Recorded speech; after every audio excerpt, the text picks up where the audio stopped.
Ons teksgedeelte vir die diens is uit Numeri 22 en die tema is 'n vreemde tema, julle gaan later hopelik meer verstaan om. Hou op om te beklei, praat eerder met jou dom. Julle gaan later sien wat beteken en wat bedoel met die vreemde tema word.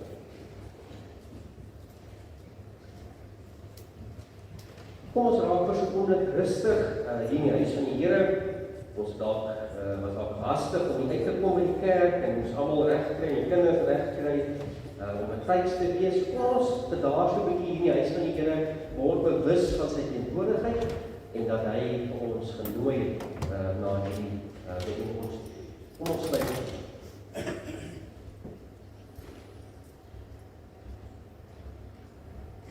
In die begin het God die hemel en die aarde geskep. Die aarde was heeltemal onbewoonbaar. Dit was donker op die diep waters, maar die Gees van God het oor die waters gesweef. Here, U was daar en is daar nog van die begin. Here, U is in ons lewens ook daar, as ons terugdink oor ons verlede, of elke van ons verlede, wat nou lang kort is.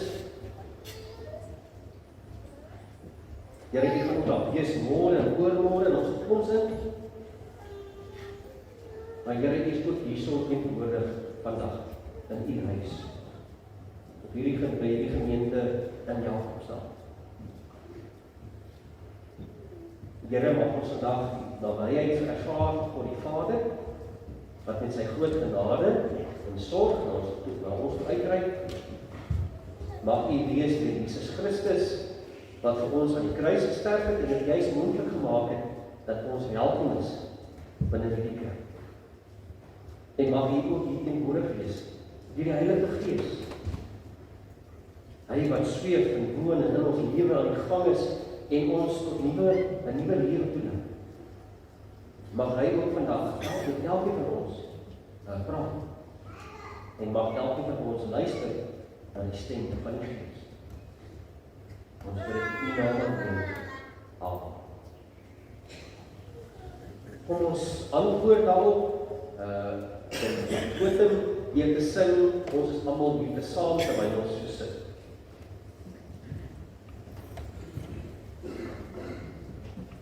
Thank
vorentoe kom. Ek het lekker, kom asseblief vorentoe. Ons gaan net iets doen.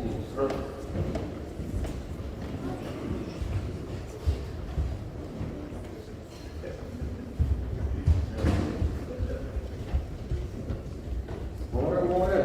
Kan dit goed wees? Dat is goed. Dis my hele stap.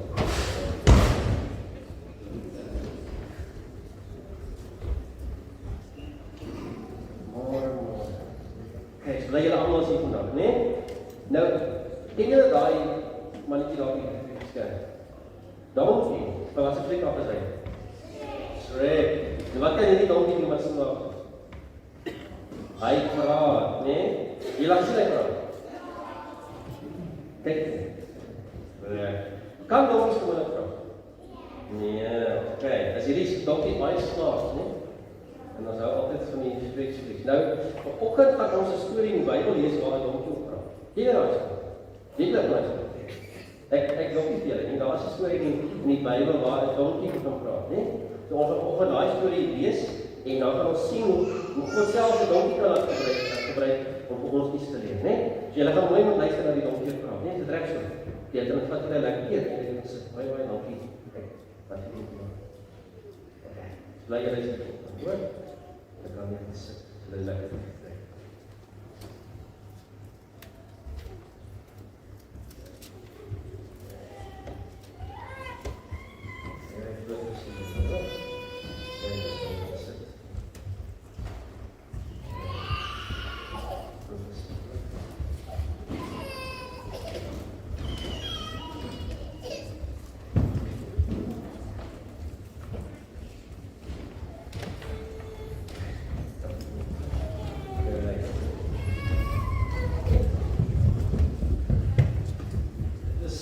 Dis wonderlik hoe daar selfs in die Bybel, miskien nie selfs in die Bybel, maar die Bybel is daar sulke interessante verhale waar God op 'n unieke manier ons 'n boodskap het. Soos die storie van die donkie wat ons praat. Ons gaan nou uit in daardie verhaal lees en daar iets leer vir onsself in die jaar 2020 daardie praat. Daarom is God se woord so oneindig belangrik vir ons lewe. En God gebruik die woord en op verskillende maniere, maar die woord is so in mekaar gevleg op 'n unieke manier. En so mooi te jong of te oud om te leer uit God se woord. En daarom lees ek ons die volgende vers, ons almal om bietjie te stil te raak en te dink oor ons verhouding met die Here en hoe ons self moet groei in ons eie verhouding met die Here. God is nie 'n mens dat hy sou lieg nie. 'n Mens dat hy van gedagtes sou verander nie. Sou hy sê, iets sê en dit nie doen nie. Iets beloof en dit nie uitvoer. Die Here bly getrou aan sy woord, geliefdes. Dit wat hy beloof ons in sy woord, dit sal gebeur. Hy is nie soos 'n mens wat maar net dinge sê en later vergeet of dit nie wil doen. God bly altyd getrou aan dit wat hy aan sy kinders beloof. Here, U is enigste vaste fundament in hierdie wêreld. Here, U moet die anker van ons elkeen se lewe wees. Want in die storms van die lewe en in die mekaarheid van die lewe, Here, kom hou U ons vas. Dan kan die branders en die winde en die dinge maar kom. Maar ons as gelowiges sal veilig bly by U. Dankie, Here, dat U nooit verander nie. En dankie, Here, dat U beloftes aan ons laat nakom, Here, en dat ons daarin kan vashou in 'n mekaar en stikkende wêreld. Ons bid dit in die naam van die Vader, die Seun en die Heilige Gees. Amen. Kom ons sê vir Here, dankie deur die volgende liedjie saam te sing, bring lof aan die Vader en kom alle vertrou. Kom ons staan asseblief vir hierdie liedjie.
Here, help ons om met dankbaarheid te kan leef.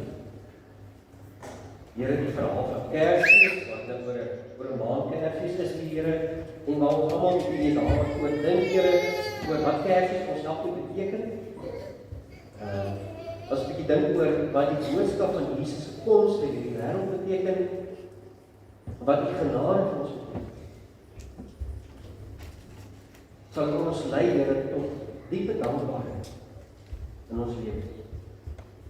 Dat U mens geword het vir ons, Here, tussen ons woon en werk, Here, en Here, dat U ook gesterf het en gelei het onder ons.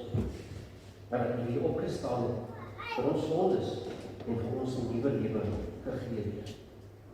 Daarom, Here, as ons nou saam met die woord kan lees, bid ons, Here, dat U werklik met ons help ons praat. In die verhaal van William en sy donkie, Here, dat ons werklik elkeen van ons iets nuuts sal leer. En dat ons aangeraak sal word, Here, aangespreek sal raak daardeur, maar dat ons met dankbaarheid sal antwoord, Here, en sê, Here, hier is ek wil leef soos U wil hê, ek moet leef. Ons bid in U groot naam alleen. Amen.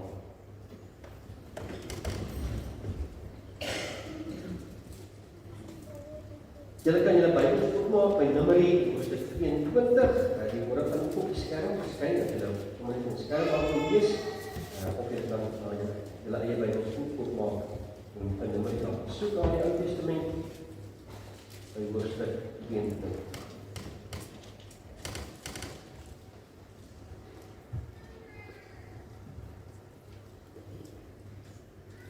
Nou, ek moet sê, ek self as ek eers redelijk al groot mense, nee, ek was nog jong, maar ek was ook al redelijk eers ouder, voordat ek van hierdie verhaal gehoor het, in die Bybel. Ek het nog van 'n rede, en dit is vir my so 'n aangrypende verhaal, want hierdie verhaal kan praat met jong kinders, en ook met groot mense, want dit is so 'n unieke verhaal in die Bybel, maar kom ons lees dan saam vanaf vers 22. God het kwaad geword toe Biliam gaan, en die engel van die Here het vir Biliam in die pad voorgestaan om hom te keer. Biliam het op sy donkie gery, en 2 van sy amptenare was by hom. Toe die donkie die engel van die Here in die pad sien staan met 'n groot swaard in die hand, het die donkie in die pad gedraai en die vel ingeloop. Toe Biliam die donkie slaan om hom in die pad terug te bring, dan staan die engel van die Here in 'n smal pad tussen die wingerde, met 'n muur aan die weerskant. Toe die donkie die engel van die Here gewaar, stuur die donkie in die muur langs en druk Biliam se voet daarin vas. Biliam slaan hom toe weer. Toe gaan die engel van die Here verder en gaan staan in 'n nou plek waar daar nie kans was om na enige kant uit te draai. Die donkie het die engel van die Here gesien en het onder Biliam gaan lê. Biliam het so kwaad geword dat hy die donkie met 'n stok geslaan het. Toe laat die Here die donkie praat en die donkie sê vir Biliam: "Wat het ek jou aan gedoen dat jy my nou al 3 keer geslaan het?" Biliam antwoord toe: "Jy hou my vir die gek. As ek 'n swaard by my gehad het, het ek jou doodgemaak." Toe sê die donkie vir Biliam: "Is ek nie die donkie waarop jy nog altyd gery het nie? Maak ek altyd so met jou?" En Biliam antwoord: "Nee." Die Here het Biliam se oë oopgemaak en hy het die engel van die Here in die pad sien staan met 'n ontbloote swaard in die hand. Toe buig Biliam voor die engel. Die engel van die Here vra hom: "Waarom het jy die donkie al 3 keer geslaan? Ek het jou kom voorstaan, want ek sien jy is op 'n gevaarlike pad. Die donkie het my gesien en 3 keer vir my uitgedra. As hy dit nie gedoen het nie, dan het ek jou al doodgemaak en hom laat leef." Biliam sê die engel van die Here: "Ek was verkeerd. Ek het nie geweet dat U my in die pad voorstaan. As U nie wil hê ek moet voortgaan nie, draai ek om." Toe sê die engel van die Here vir Biliam: "Gaan saam met die manne, maar jy moet net sê wat ek vir jou sê." Biliam is toe saam met Balak se amptenare. En ons lees dan net nog.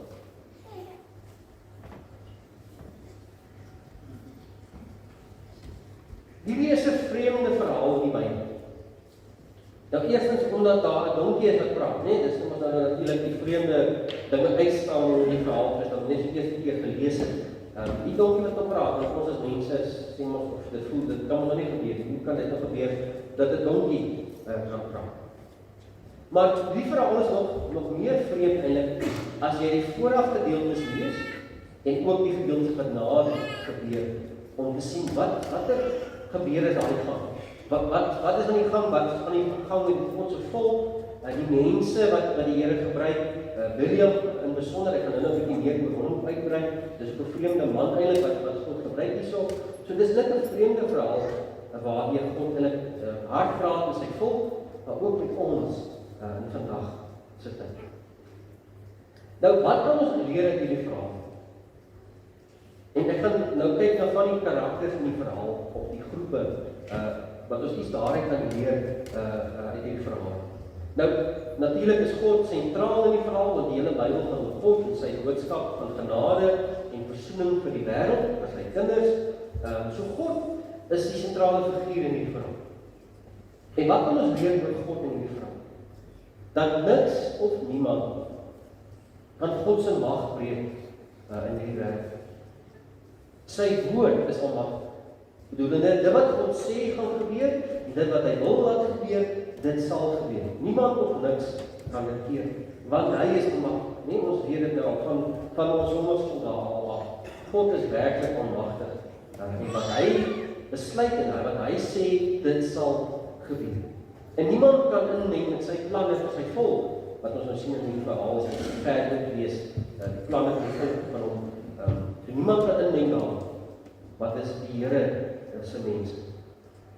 Ons leer dat geen slim planne of geestelike mense of mense wat talentvol is en gawes het, kan inmeng met God se storie met die mense. Net dit wat hy toelaat sal gebeur in die wêreld. Ons weet dit nou uit God uit God se die verhale van God en hoe God werk in die wêreld. Hierdie verhaal praat ook van ongelowige mense. Nou William is ongelowig ook, ek gaan nou 'n bietjie meer verduidelik, maar die koning waarna hy moet gaan, Balak, is ook ongelowige mense. Nee, hulle is ander mense van ander gelowe, so dis ongelowige mense.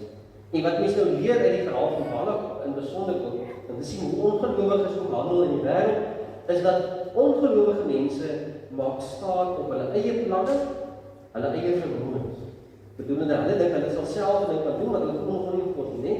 So hulle sê ek sal self dit kan doen, ek gaan plannetjies maak, ek gaan geld gee vir 'n ding en dan sal dinge maar net uitwerk soos ek wil hê dit moet uit. Maar telke male, en soos ook in hierdie verhaal, onderskat hulle vir God en wat God se plan en wat God se vermoëns is, nie? En dat God almagtig is.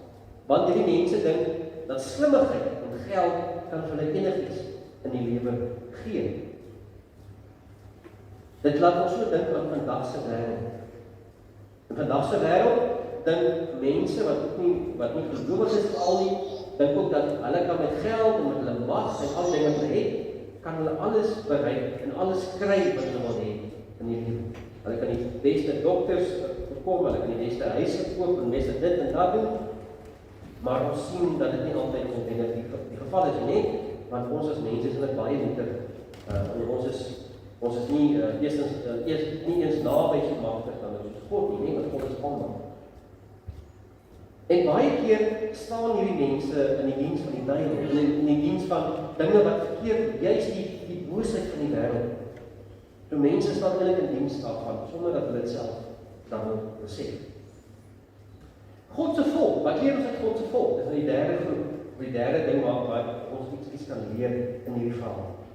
Nou as jy die leer 'n bietjie vooraf lees en sien hoekom wat die koning Balak juis vir Biliam stuur om die volk te vervloek, want die volk van die Here is 'n bedreiging vir die wêreld. Die mense voel baie bedreig en hierdie mense nou weer hulle lande kom beweeg. En waarom is hulle so bedreig? Hulle voel so bedreig. Want hierdie mense leef anders. Hulle is eintlik nie meer geïsoleerd, maar hulle leef volgens waardes en volgens die wil van God. En hulle wil nie net doen wat die wêreld sê hulle moet doen. En juist omdat God se mense so uniek leef en anders leef as die wêreld, is hulle eintlik 'n bedreiging vir die wêreld. Hulle word beskerm deur God en maar ongelukkig op die ou ene sonder geluk ook natuurlik, en dan is dit hierdie gereelde ding wat gebeur dan nou, wat mens sien as hulle in die land aankom, in die beloofde land en met die hele verhaal van die profete, ongelukkig God se volk bly nog sonder herhaling. Dit is ongelukkig ook maar ons deel van ons as mense. Die laaste persoon of groep waarby ons kan isoleer is William. Nou waarom sê ek hy is 'n vreemde kaland? Nou God roep hom en stuur hom om 'n besondere taak te doen, dat hy juis nie moet God se volk laat vervloek.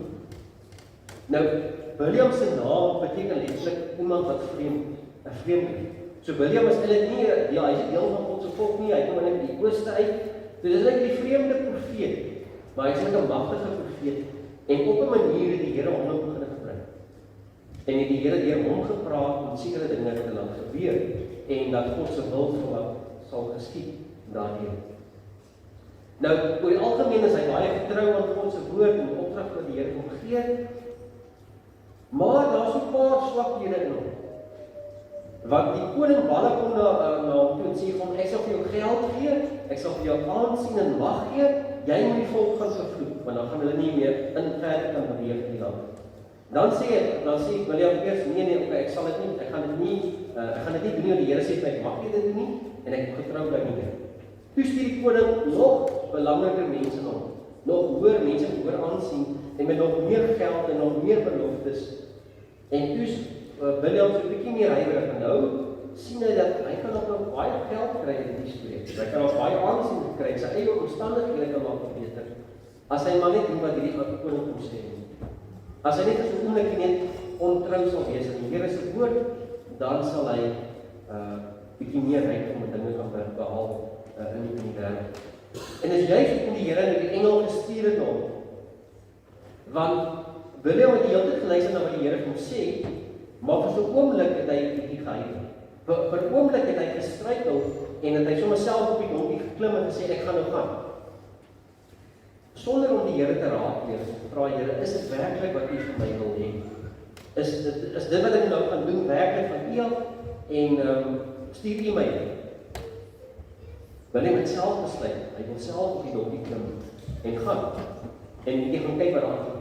Miskien kry hy iets in die onderhandeling uit, miskien kry hy dalk iets vir homself, nie? Ons weet nie presies nie, maar hy het gestruikel en dis juist toe dat die Here 'n engel gestuur het om dood te maak. Nou ons tema van vanoggend is 'n vreemde tema. Dis hou op om te baklei en praat eerder met jou dom. Nou as ons vers 30 weer vinnig lees, gaan vir ons ruk so. Dan sien ons die volgende. Toe sê die donkie vir William, is ek nie die donkie waarop jy nog altyd gery het? Maak ek altyd so met jou? En William antwoord, nee. Uit hierdie verhaal leer ons dat soos William gereeld met sy donkie mag gery het en goede gaan doen het as profeet, het hierdie routine van hom, hy het 'n routine vasgevang in sy lewe. Van hy elke dag wat hy dieselfde moet gedoen, en hy het so gewoond geraak daaraan, dat het hom eintlik begin geestelik blind maak, vir dit wat die Here vir hom wil wys. So blind gemaak, dat hy nie die gevare kon aansien kon. Hy kon nie die engel gesien het, wat voor hom staan. Maar die donkie kon het gesien. En dit is almoes ironies, want die donkie, kyk in die Nuwe Testament ry, Jesus nou op 'n donkie, en is al hierdie nederige dier, maar in die Ou Testament is 'n donkie baie keer gesien as 'n baie dom ding. As maar dit eers nog op werk gee, né? Dis in die profete, in Jeremia en Jesaja, word hy juist word ook so verwys na donkies en dit te wys hoe ongehoorsaam die mense hulle hier is volk. So 'n donkie is eintlik 'n dom onnozele dier in die Ou Testament. En hy's maar net goed vir een ding, en dis om 'n pak te vrag te vervoer, maar die donkie kan nie Engels. Die donkie kan goed sien wat hierdie magtige profeet nie kan sien. Want hierdie magtige profeet het so gewoond geraak in sy lewe en aan sy routine, en hy gedink hy kan dit alles wat hy doen, en hy gaan homself begin te gemaklik geraak, te selfverseker geraak in sy eie vaardighede, dat hy geestelik van 'n blind geraak. toe ons by onsself bietjie dink, wat is die, en ek is 'n bietjie versigtig om so te sê, maar as jy dink aan hierdie verhaal van William, wat so gemaklik, maar net op sy donkie klim en gaan ry en sy dinge kan doen, en hy is so gewoond daaraan, wat is die donkies in ons lewe? Bedoelende, wat is die goed dat ons maar altyd maar net gaan doen, en wat ons nou maar routine gee, veiligheid gee en gemaklikheid gee, wat juist maak dat ons nie wil verander bietjie en heeltyd op God wil luister, as ons op 'n ander manier iewers heen wil stuur. God het William se donkie gebruik om hom te waarsku. En dan raak hy so kwaad vir hierdie waarskuwing, want hierdie waarskuwing doen dat die donkie net moet stil staan om sy voet skaaf in die muur of wat ook al moet sit, dat William se routine word onderbreek en sy gemaklikheid van die lewe word onderbreek, en dan maak dit dat hy kwaad, en dan wil hy so die donkie slaan hy die donkie, en dan sien hy nie die gevare raak in sy lewe. Hy raak so kwaad vir sy omstandighede en dat goed nie wil uitwerk soos hy wil hê dit moet uitwerk nie, dat hy die gevare miskyk in sy lewe. Juist die gevare waarteen God hom waarsku en sê, pas op aan die pad. Pas op, jy is op die verkeerde pad. Luister wat ek jou moet sê. Die Here het gekom in die vorm van 'n engel, en 'n swaard, maar die Here het geweet, William, is op pad daar na die regte plek, maar hy is op pad so met die verkeerde intensies. In die agterkop van William het hy gedink, miskien gaan ek dalk geld kry, miskien gaan ek dalk meer aansien kry, en nog meer magtiger wees as ek weet, as ek maar net gou gaan sien.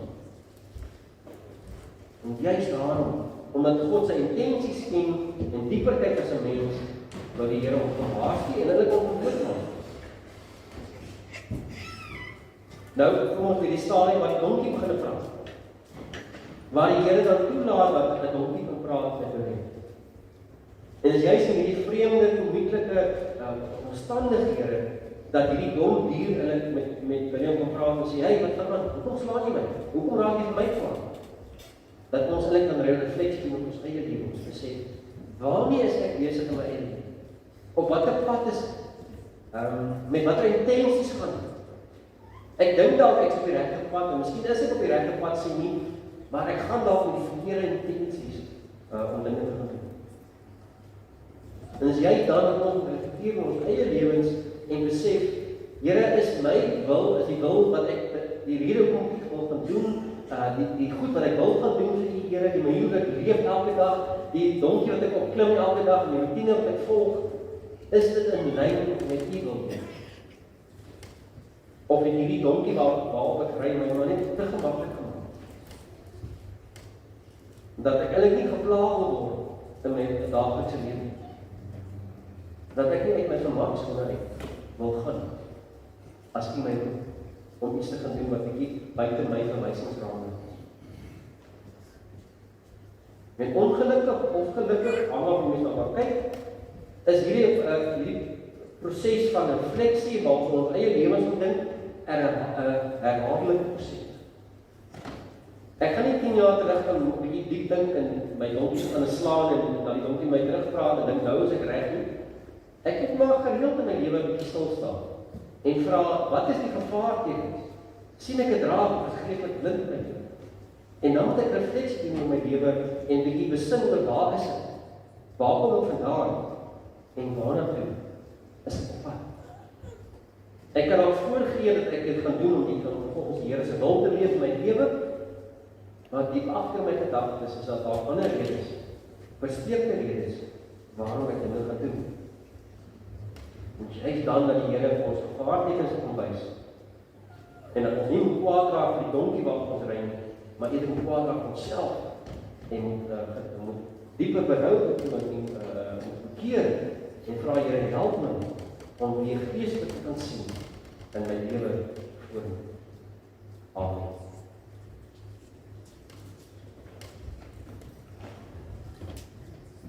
Here, help ons om nie soos William te beklei met ons donkie, om nie te beklei met ons omstandighede, met ons werk, met ons situasie, met ons familie, met ons gesin, met ons vriende, met ons omstandighede waar ons is nie. As dinge nie uitwerk soos ek wil hê dit moet uitwerk. Here, help my dan eerder om geestelike siende te kan wees. Om eerder die vraag te vra, Here, wat wil U hê met ek hieruit leer? Waarom stuur U hierdie gevaartekens aan my? Waarteen waarsku U my wat in die pad daar voor ons?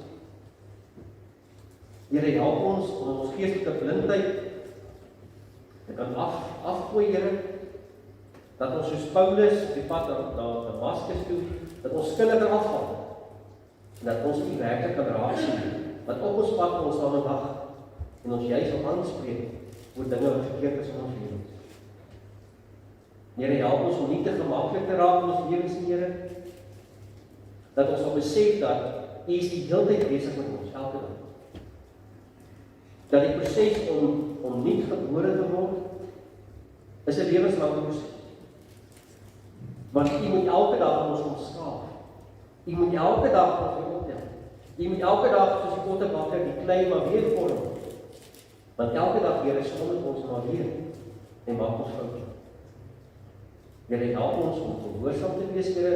Help ons dat ons nie weer ons woede sal oorneem in ons lewens, Here, dat ons eerder sal geduldig luister na dit wat U vir ons wil sê deur ons omstandighede. Here, mag U ons wees die res van die diens, Here, en ook in besonder waar ons vir Anamia gaan doop en getuies van wees daarvan, Here, om te besef dat U is ook met haar op haar lewenspad. Al is sy nog 'n babietjie, Here, loop U die pad saam met haar. En mag U ons as ouers, as familie, maar ook as gemeente help om ook vir haar geestelik te sien, geestelik haar te help en haar te waarsku op dinge op haar lewenspad. Here, ons bid in die naam van die Vader, die Seun en die Heilige Gees. Amen.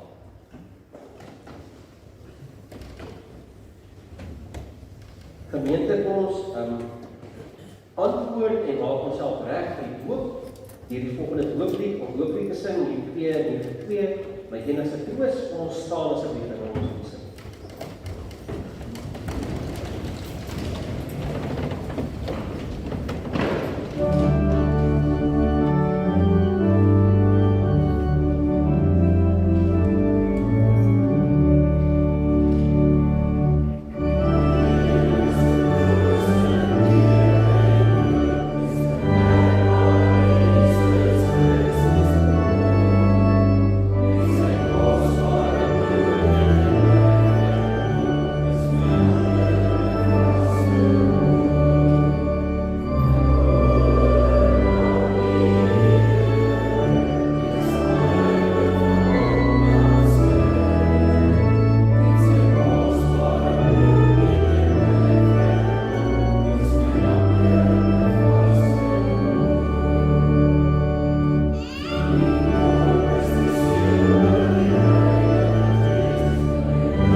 God het in die Ou Testament al 'n ooreenkoms met Abraham gehou.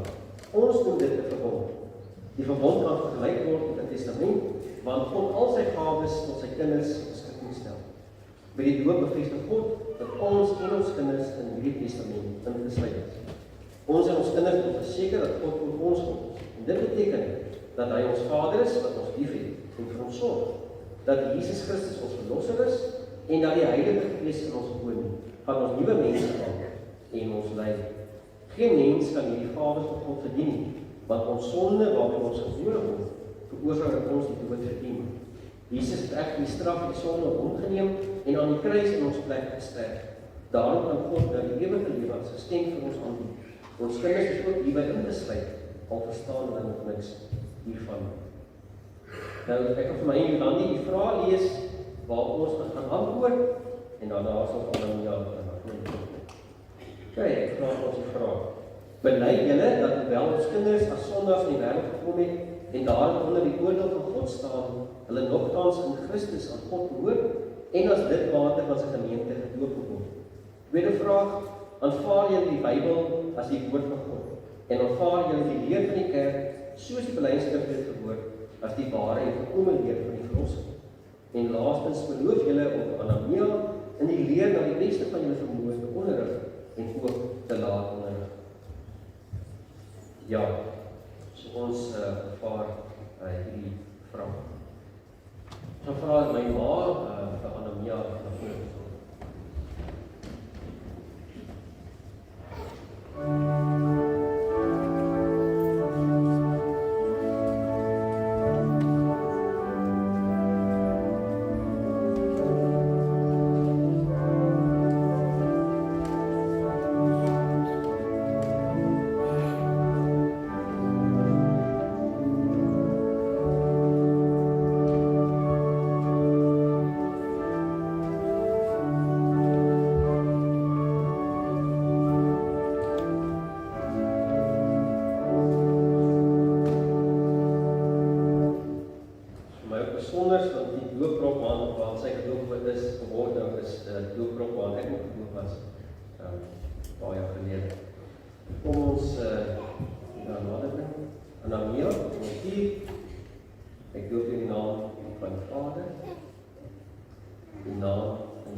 Jesus help vir my en Dandy en help aan boeties en dankie vir die voorreg dat ons haar ouers mag wees.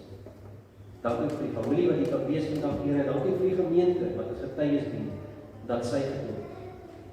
Nie omdat ons wil nie, maar juist omdat die eerste u hand uitgereik het en gesê het, sy is my.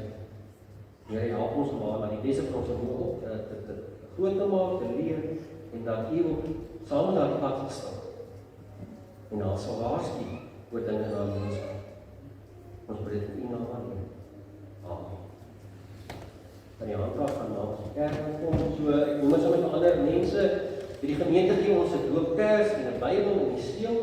Nou die kers se idee is dit is dat ons elke jaar op hierdie datum af doop sal vier. Dit volgende jaar die datum, jare later ensovoorts. Ja, ons skryf natuurlik in die Bybel.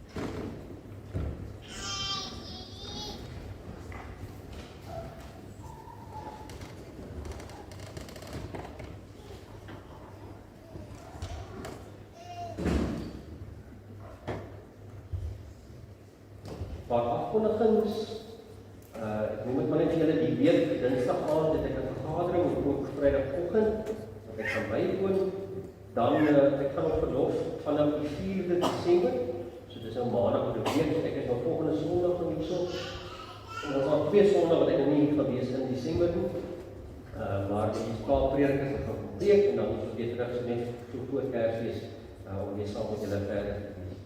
Kom ons bid ook vir al die mense daar op die lys wat afgelope wat uitgestuur word by die kerk en vir mense wat deur moeilike tye gaan, mense wat geliefdes moes afstaan aan die dood en mense wat baie siek is. Ons dink in besonder aan elkeen van julle. Dan die verjaarsdag om Henk maar baie geluk aan jou en ook die week en dan kom iets baie mense op die week en dan kom laat ons ook mekaar ondersteun deur 'n boodskap te stuur en sê geluk met die verjaarsdag. So asseblief kom ons omgee aan mekaar op daardie wyse. So 'n bietjie terugvoer oor die 4 fokusareas. Ek moet sommer weer vir julle ons het tydens Pinkster vanjaar die Here vir ons kom wys dat ons as gemeente gefokus op woordverkondiging op sy verskillende maniere, op sending, op sorg en ook op leierskap. Nou, ons het nou by woord, is ek nou tydelik, is ek die leier daarso, by sending is dit doen nie Kamel, by sorg is dan Marietje Waardenhorst, en by leierskap is dit Elsie die van Heerden, wat die leiers is. So, elkeen van hierdie groepe gaan nou in die tydperk begin bietjie beplan saam in die groepe, oor wat sê die Here vir hulle, moet hulle as fokusareas volgende jaar doen, binne die gemeente, om so hulle beplanning te maak vir die jaar 2024. So dat ons as gemeente al meer getrou sal wees met die fokusarea te sê, Here, hier is ons, en ons as gemeente kan inskakel vir die fokusarea waar die Here ons die gawes gegee het, die ywer gegee het, om daar diensbaar te wees binne die koninkryk. So byvoorbeeld laas Sondag wil ek julle dankie sê vir die lekker Kersdiens vir ons gehad saam met die AGS. Daar byvoorbeeld ons saam met die AGS ons R6000 ingesamel vir die kollekte en daardie geld gaan ons gebruik by sorg om bospakkies op te maak en dit uit te deel aan gesinne wat swaar kry, vir juis in die Kersfeestydperk dat hulle so ietsie kry om daardeur die Here se sorg in sy hand te ervaar en die Here uitreik na hulle. So dis byvoorbeeld een van die dinge wat in gang is binne die fokusarea. 'n Klomp ander dinge ook aan die gang. So moet maar net so lank doen. Geliefdes, ons gaan nou afsluit met ons erediens deur die Ons Vader gebed saam te sing. As ons klaar gesing het, bly staan vir die seën en dan die amen aan die einde. Kom ons staan vir die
Gemeente, ontvang die meer seën van die Here. Die Here sal julle seën en julle beskerm.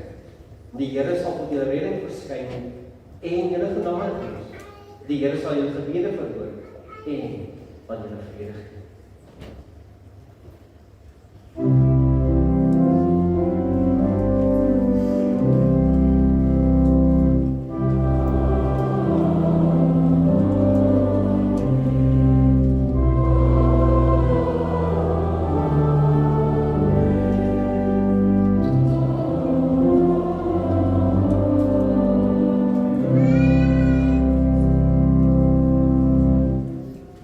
Geseënde week en kyk mooi na jouself.